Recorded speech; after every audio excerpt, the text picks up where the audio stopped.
Magandang araw mga boss, amo. Ngayong araw, nakarating na tayo ngayon dito sa Simbahang Bato.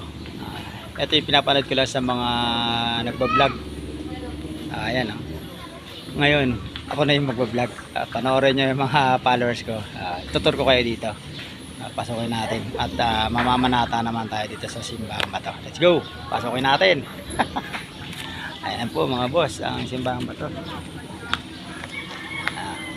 Mga followers natin para makalitaan ulit yung pasukin natin. Dami rin mga namamanata rito mga boss sa mo.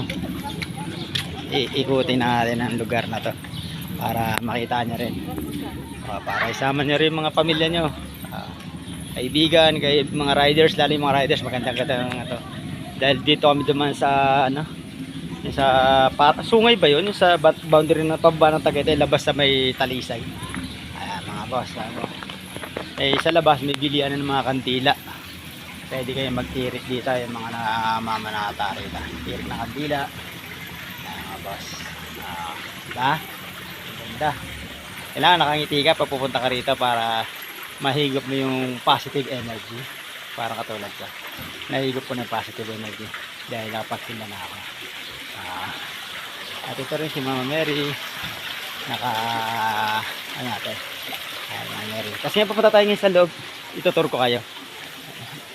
Tsaka malapit lang yung parkingan. Makakapag-parking lang kayo dyan sa labas, sa labas lang.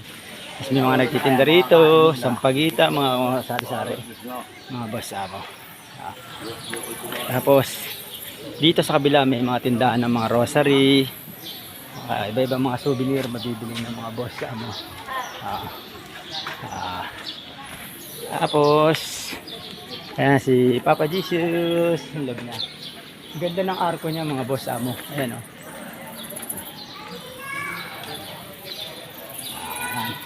Hindi nga na tayo makakalapit gano'n kasi maraming nagdadasal. Baka kaya. Sige mga boss. At mananalangin din tayo, nakakaya naman sa maraming tao. Bye bye. Nandito na ako sa Simbahang Bato. Ayan po.